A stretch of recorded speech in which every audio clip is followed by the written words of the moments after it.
So, Kevin, kind of your intro to kiteboarding. I saw that you lived on St. Martin from your 4 to 8. Is that where you got your intro to kiting when you were living on the island there? Did your parents kind of introduce it to you there? No, well, yeah, I used to live in the Caribbean, St. Martin. I got introduced to water sports there. Sailing was my first sport, sailing in an Optimist. And I think that really got me the first, introduction into water sports. And I was basically hooked from day one. I love to be on the ocean and I love the wind and everything about sailing. And so I was, trying to do that every single day.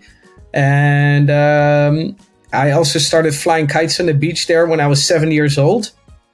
But back then, kiting didn't even really existed, or at least it didn't go into that mainstream thing. So I had never heard about it until I moved back to the Netherlands and was like 11 years old. I saw kiting for the first time. And when I was 9, I started surfing as well and flying kites since I was 7. And then I saw the combination between those two, and I was just like, wow, this is like a dream come true, two of my favorite sports combined. I was like, I need to get into this. Yeah, for sure. And kind of what the Holland kite scene, it seems like it's a fairly large, popular sport over there. I mean, especially relative to the North American scene over here, where you go to the beach. It's a busy day when there's 15 guys at the beach at the kite spot here. Oh, you're very large, 150 or like 1,500. It's crazy here, man. I can't believe how the sport just exploded. I remember when I started, when there was another kiter, I would cycle down all the way down to the beach to go and say hi to that person. And now on a windy day, you look left and you look right, and the only thing you see is just kites everywhere. And it's not only here in Holland, it's all around the world. It's just it keeps growing and it keeps getting bigger and it keeps being more professional. So it's very exciting to see where the sport has come to now and where it's going to go. Yeah, no, it's kind of crazy to see how large it's grown. I mean, back when I started, it was a handful of guys here in Michigan. Now it's not nearly the size as Holland scene, but still quite large. Every day there's wind, there's someone on the beach flying a kite. No matter what beach you go to, you'll see a kiter out somewhere. Yeah, amazing. Yeah, it's wild. And then, so kind of moving on to that, joining the PKR, I'd say in the glory days of it, or the the old days of it. I definitely call it the glory days, yeah. Yeah, back when freestyle was cool, I guess you could say. Yeah. How was that kind of going through those competition years with like Aaron and Sam, all those like kind of big names that are core to the industry, I guess I'd say, or as everyone's referring to you guys now as the old guard. Yeah. I feel like the old guy, but I'm still pretty young, I think. Not compared to the youngsters nowadays that win at the King of the Air. But those PKRA days were amazing. When I started kiting and when I started my competitive career, there was like 2 generations before me. The first generation was like Robbie Nash, Max Bow, Flash Austin. Then the next generation came like Mark Shin and Martin Vary and those guys. And then it was basically the young guys like Ruben, Aaron, myself, Alvaro Nieva. And we kind of kicked the older guys off their throne and we took over. And those days were amazing. We were very young. We just got out of school and we were flying all around the world doing what we love doing and competing and making a living out of kiting. And that was quite amazing. I was able to quit school fairly early. I wasn't very much a school guy. Luckily, I found my passion in kiting and figured out a way how I could make a living. And we had like between 8 or 10 tour stops a year. So if you did well, you could actually make some okay money and put some savings aside. and that's unfortunately not the case anymore. It seems like it's really gone backwards, unfortunately. Nowadays, if you look at the prize money, it's almost embarrassing. These guys are putting their lives on the line, and they get, if you win, you make like 3,000 euros. Yeah. Like, and it costs you almost 2,000 euros to get there. You pay a bit of tax, and then you make, if you're lucky, 500 euros. And then, so it's quite embarrassing to see where, and unfortunate to see where that the competitive side of the sport has gone backwards. Whether, and if you see at the general market of kiting, it's really growing. There's a lot more people making money. There's a lot more kite companies making money. There's a lot more shops making money. So the industry is definitely growing. I think, especially guys like the GKA should definitely step it up. And on the competition, do you think this is from a lack of value, like perceived value to the actual competition side of it, where that's coming from, the kind of price drop all of a sudden? And I know the original PKRA, the whole disbanded, turned into the GKA, but do you think it's just lack of kind of value perceived that from the brands themselves, or going into that tour? Or Well, I think first of all, you need to create value. And I think that's something that has not been happening with, especially nowadays, like the GKA running it. I hate to say it, but I'm going to be honest. They are trying to build the roof, and the foundation is never built. And they get a bit of money from a big, I wouldn't call any names, but they get a bit of money from somewhere, and then they start building a roof, and then it gets a bit wonky, and then boom, it collapses again after a couple of years. And this cycle we've been seeing over and over again. But I think one of the most important things is to make this valuable is to build a foundation. Like you build a house, you first build a solid foundation, then you start building walls. And I think the GK or the competitive side of kiting needs to focus on is to make sure you create a value. You create an audience. Once you have an audience, you create value, and once you have value, you can,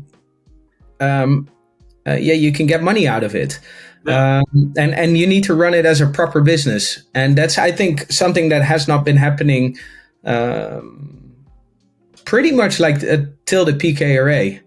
Yeah, that was, the PKRA was, of course, not perfect.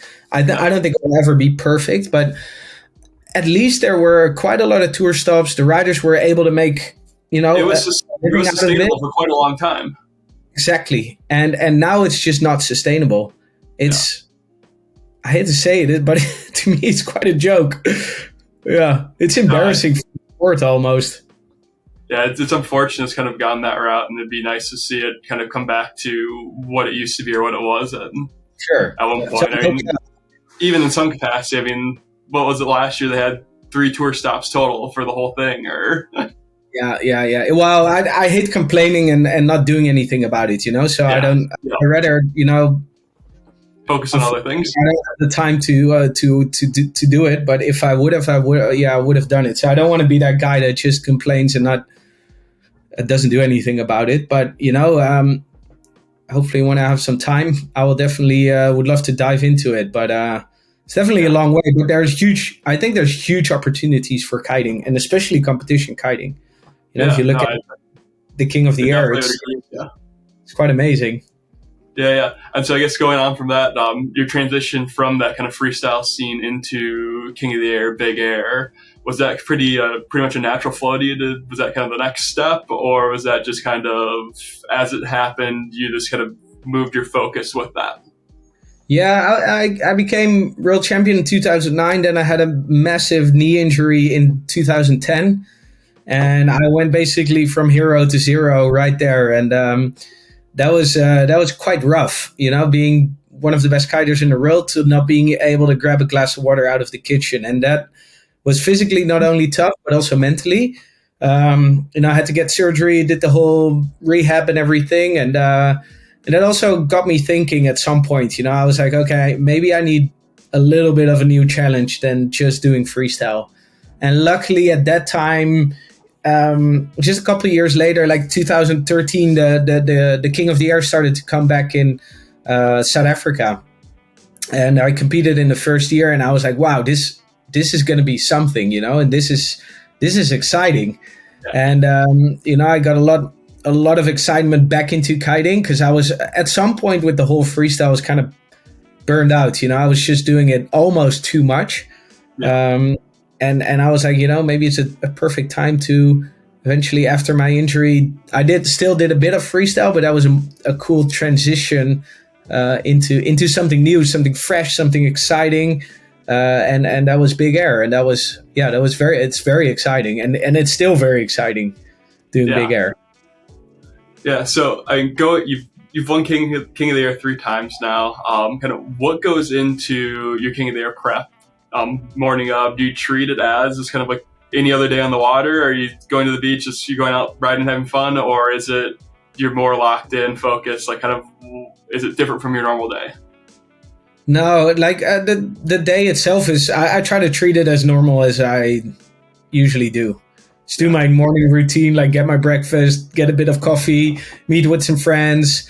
And that's how I perform the best. If I feel comfortable with the right people around me, that's when I know I perform the best. So I try not to do I don't try to put as much pressure on myself, even though it's very hard, because it's like the biggest kite competition in the world, and there's like 10 to 15,000 people cheering for you on the beach, which is, quite nerve-wracking.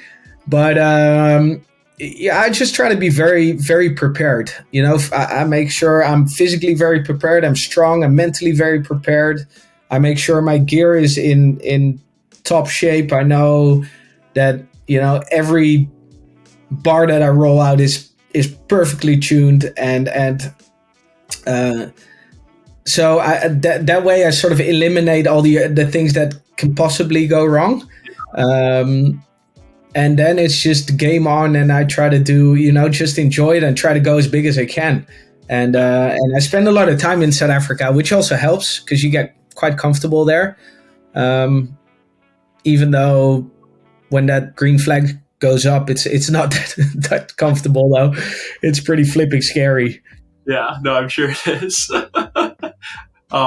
And so I know it's still early on in the year. Do you see yourself doing competitions this year? If you don't want to talk about this, don't have to here, but do you see yourself going back to those this year, or are you kind of stepping back and focusing on the business side of things and family stuff?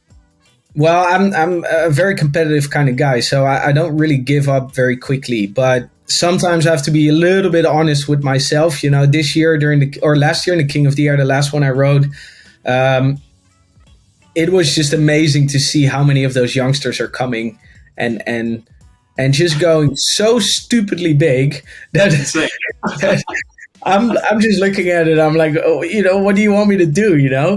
And I, to be honest, I'm at a point now in my career, especially during the last King of the Air that I rode, I was okay with it. I remember that moment when I was against Jamie Overbeek in, I think it was like the quarterfinal or something, and I was riding in and he was riding out, and he took off and he did this massive kite loop board off over me, and I looked at it and I was just like, okay, yeah, what am I going to do? The only thing I could do is just, I just had a big smile on my face and I was just clapping. I was like, you know what, it's okay, it's time for those youngsters to take over and take the sport to that next level.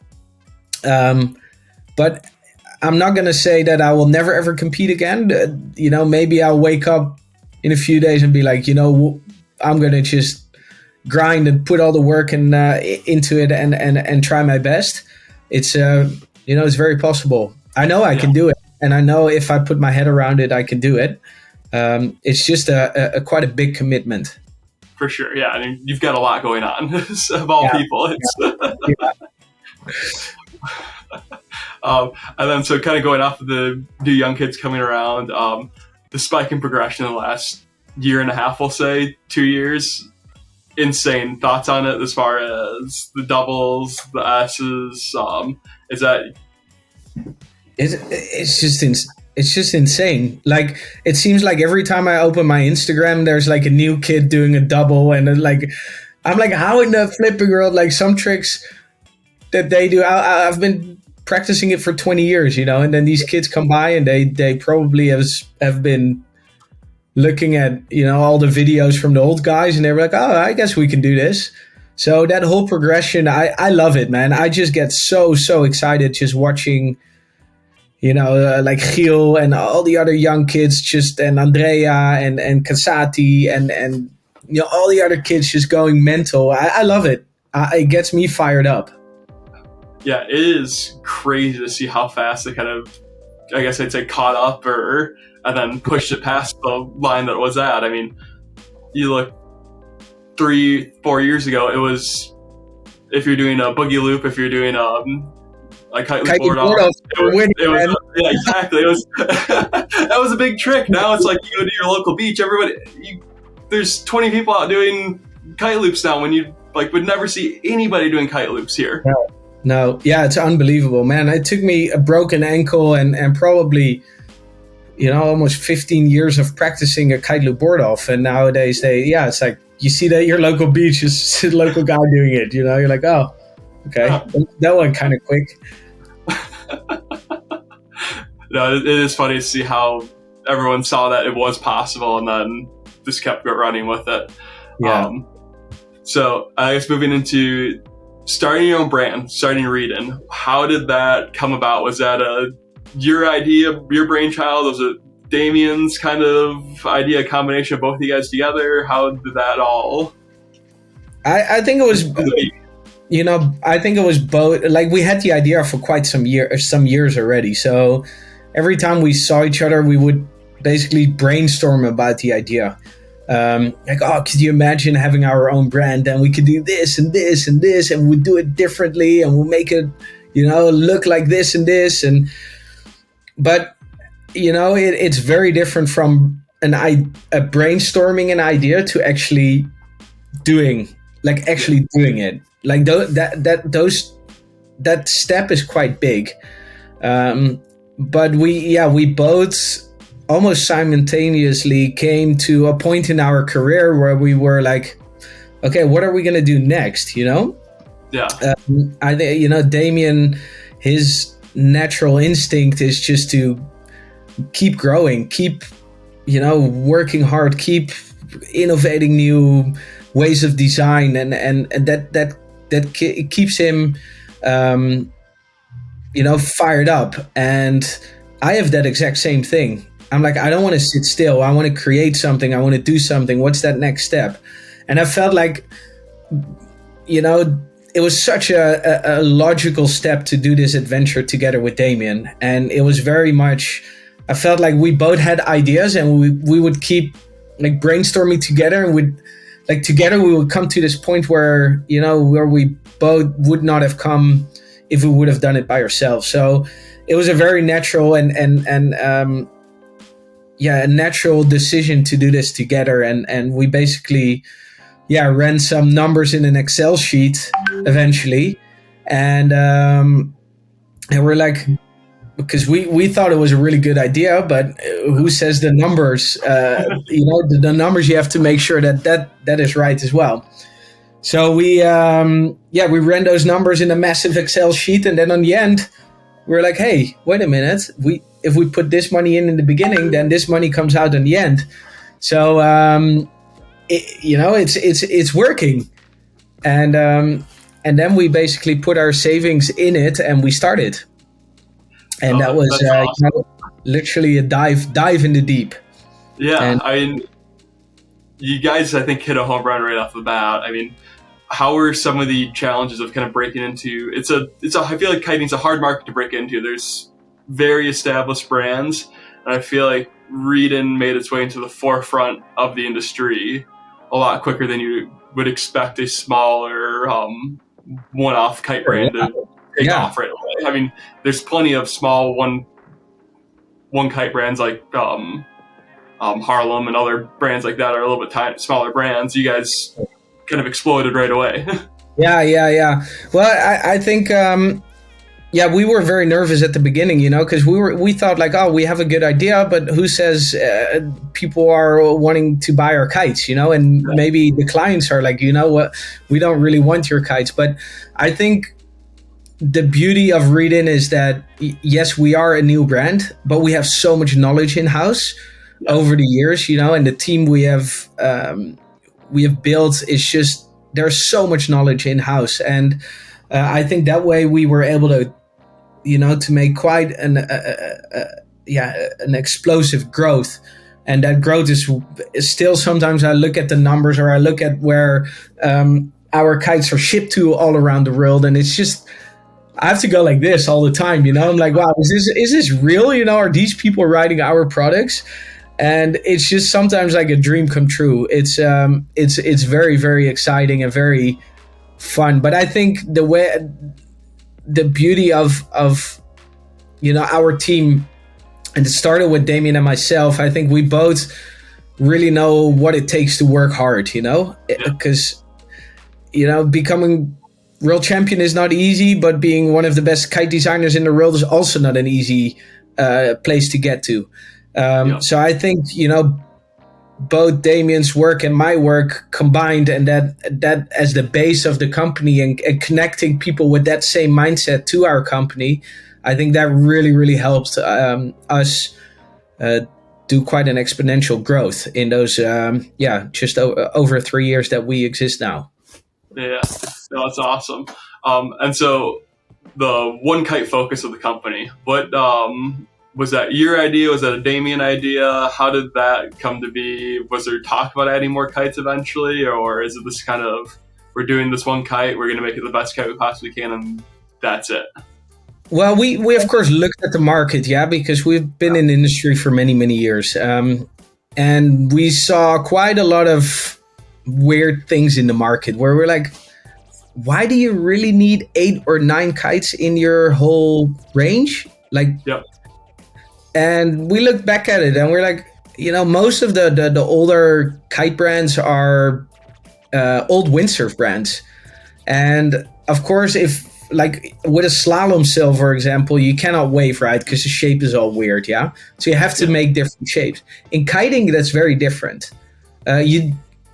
In our opinion, you do not need 9 kites in your range. First of all, it makes it very complex to design. Second of all, it makes it very complex to explain to anyone which kite fits the best to that certain rider. And I think for a customer or a shop, it's like, as a customer, if you ride your twin tip and you like to ride waves a little bit as well, and then in the light wind you like to ride your foil, like, does it mean you need to buy 3 different 9 meters? It's a bit strange. So with that in mind, we started designing, and we're like, if a kite is good for every discipline. If your kite turns fast, it's great for jumping. But if your kite turns fast, it's nice for wave riding too. If your kite turns fast, it's nice for foiling. And if your kite is very stable, it's nice for big air because you know exactly where you're going to go. For wave riding, it's nice. So that was sort of the philosophy we were looking at. We're like, okay, we're going to make this kite that is going to do, almost everything. And Damien went to the design table and he started designing. And then the first sample I tried, I was like, wow, I think we're very much on the right track right here. And we did a couple more samples and then boom, version 1 was there. And that was sort of the start of why we made the supermodel and why still we believe that it just works. If a kite is really good, it works for all sorts of disciplines. And I'm not saying we will never ever make another kite. If we're constantly developing, we're trying out new things. We're trying out, seeing if we can even build a kite that can complement the existing supermodel. And we're constantly developing it. Maybe one day we'll make a kite that can complement it. But up till now, that supermodel is just so flipping good and so easy to use. Like, I'm very confident to give it to any sort of rider. I'm like, I don't explain anything. Just try it and see what you think. And 95% of the kiters love the thing. And I think, with the design, we hit the nail on the head. Yeah, no, it's a great kite, and I think you guys are kind of spot on with the whole philosophy there as far as just making one kite. I mean, it seems like 85% of any given brand sales is one kite. It's going to be that more of an all-around shape. It's what people are gravitated towards. People can't go out and buy one kite per every specific, like you said, you can't have 3 9-meters. It's not reasonable to expect any regular person to go and then sometimes they come up with like a performance freestyle or a performance free ride. Like, what is a performance free ride kite? What is that? Like, it's just so, like, because they have to come up with all these names to say like, oh, this is the kite that fits to this. But I don't know. It's just interesting. Yeah, no, it is. And so working with Damien, you've been with him since he was a designer at Nash. Kind of how's that friendship developed over the years, and how's that kind of changed now that you've been business partners with them? And I've been lucky enough to meet him a few times now, and he is a perfectionist of a human being and absolutely brainiac. Yeah, he's just, I think he's one of the hardest working people, next to probably my sister and him, are one of the 2 hardest people or hardest working people I know. Damien can go, if he has an idea, he's going to put his head down and he's going to work as long as he can to achieve his goal. And to be able to work with him and being able to use his knowledge to build Reedin is just, it's mind blowing. It's a lot of fun. It's exciting. It's crazy how much work output that guy can do. I sometimes can't keep up. He's just like on that computer grinding, coming up with samples, coming up with new ideas, coming up with new materials, and there's sometimes he tells me like, oh, Kev, I think we should do this and this and this. And I look at him, I'm like, are you out of your mind, Damien? Like, why would we do this? And then, like, I've learned now where I just, I listen to it, I sleep over it at night, and I think about it. And, 99% of the time, I'm like, holy shit, man, he's like 5 or 6 or 7 steps ahead already. and That's awesome. We even realize where we are. And that is amazing, and I think that, it's just so cool being able to do that, and make products that we love to ride ourselves and keep progressing is it's just a lot of excitement. Yeah, and so it's kind of going with that. The new HTF just launched, V4 HTF. Not sure exactly what to call it. Is it the HTF or is it the V4? Yeah, HTF. Hybrid frame. Yep. I was guessing at the whole design principle of it was just to kind of get a little bit more flexion in those wingtips so it turns a little bit quicker and snaps back. But is that kind of what you've noticed with that whole development there? It's kind of an interesting take on the materials thing, I guess I'd say, as far as everyone's kind of going one direction with things. You guys kind of went a little bit in the different direction, but still kind of same idea, I guess I'd say. Sure.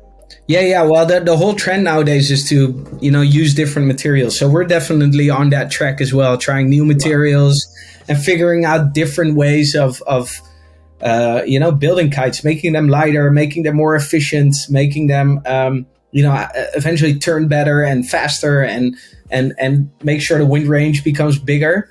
And I think now with, the supermodel HTF, I think, it's amazing how using 2 different kind of materials, the Flex Light and Dacron, how much of a difference you can make. It's just mind blowing. You would, if you look at the kite, you think, oh yeah, the white stuff it's not going to do much, but it's amazing how different it is. See, the Flex Light is slightly lighter. It twists a little bit better, but the overall stiffness you keep because of the Dacron. And the beauty is if you turn your kite, I'm over exaggerating now, like this happens. So if on the wingtip that turn goes quicker, or you have to put less bar input to get the twisting starting, your kite is turning a lot faster. So, that's something we have tried at samples, and basically from the first sample we were like, wow, it's amazing how much difference this can make. And then we started, adding certain things, and like the taper transitions, for example, to make sure the transition of the flex light into the Dacron goes really, really smoothly. And always trying to always keeping in mind that the durability of the materials needs to be the top of the top, because otherwise we don't want to put it on the market. And the Supermodel HCF is working great, and we're getting a lot of really good feedback from the gear. And I'm very proud of what we've done. Yeah, no, I mean, it feels great. It feels like a supermodel. It feels like kind of you expect from it. This feels a little bit, initiates turns a little bit quicker. This is a little bit snappier, a little bit, I guess, crisper feeling, I guess I'd say. But yeah, I've got a few sessions on a 9 meter. Nick luckily sent me one, and I've been loving the thing. So it's home run this year for sure. Nice. Yeah. And so I guess, where do you see kind of that development, or the sport of kiteboarding going in general in the next 3 to 5 years, or where would you like to see it go? Well, like when we started this interview, I would definitely love to start to see a more professional kite competition tour. Hopefully that's going to happen sooner than later. I love to see how, I think those youngsters are just going to keep pushing. I think from our side on the development, I think we as brands can, are on a constant hunt to find different materials, use, even better designs. And I think with all that combined with some amazing talented riders, the jumps are going to be bigger and bigger and bigger. I remember a couple of years ago, we're hitting the 20 meter mark, and everyone was like, wow, amazing, 20 meters. And now we're at 35 or something. Yeah. It's insane, and if this keeps going, within now in 4 or 5 years, we're going to be jumping 45 meters, we're going to jump 200-300 meters far. That's where we're going to go. And it is very possible if we keep developing products that can complement that sort of riding, then it's going to be amazing. No, that's awesome, and yeah, I think that's where things are going to go myself. I guess kind of address the winging side of things. Where do you see? What are your thoughts on winging?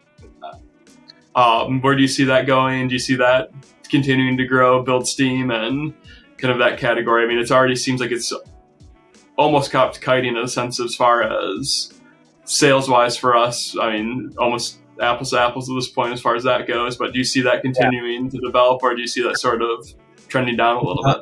No, I think that will keep growing for sure. I think when the sport just started, I think a lot of brands and a lot of people thought was, this is going to take over kiting within a year. And I think it still needs a little bit of time. Some areas that I travel to, like you're saying, at your guys' spot, it's 50-50. Here in Holland, in my hometown, it's like 10% versus 90%, okay, which is 90% kite. Cape Town is like 2-3% wing, and the rest is kite. So it's very much, but if you go to France, it's like 50-50. So it's very depending on the location. And I think it has a huge potential. It's very easy and accessible for a lot of people to do. You can give your mom a wing and a board and be like, oh, just go out on the water without any explanation and she will be okay. I wouldn't really do that with kiting. No. So I think for a lot of people that are think kiting is a little bit too extreme, I think winging is going to be a great match for that. And I think, for us as Reedin, there's a huge growth potential there. We have, again, a lot of knowledge in-house. Damien has been designing wings for pretty much since the beginning of winging. So he has a crazy amount of knowledge, and he's put that into our products. So I think, our products are definitely, up there with the best. And it's just exciting, to see a brand new water sport just exploding again, and being there from day one, and now making products to be part of that wing culture and that growth is it's just exciting. I just get a lot of energy out of that stuff. Yeah, no, I definitely agree with you, and I think you're kind of spot on. I think it is really spot dependent of where you're going to see it be popular. I don't think the Cape Town, I don't see that ever becoming a very popular wing spot. But it's nice. It does open up. But I do think it does open up a ton of different spots that you never.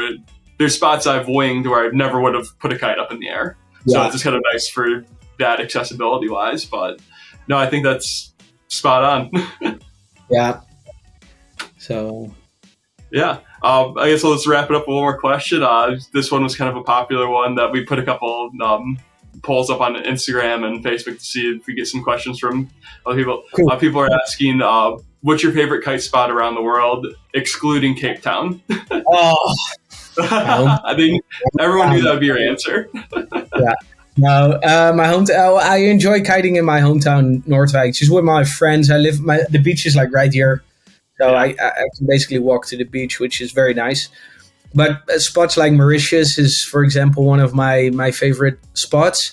It's just beautiful, good waves, good wind, and I was not allowed to say Cape Town now, but Cape Town is very nice though. Yeah. We all know the real answer. I shouldn't promote it too much because it's going to be so busy. I think it already is. Oh, shit. Bummer. Well, Kevin, thanks so much for stopping by today. Really appreciate the call this morning. Cool. Thanks for having me.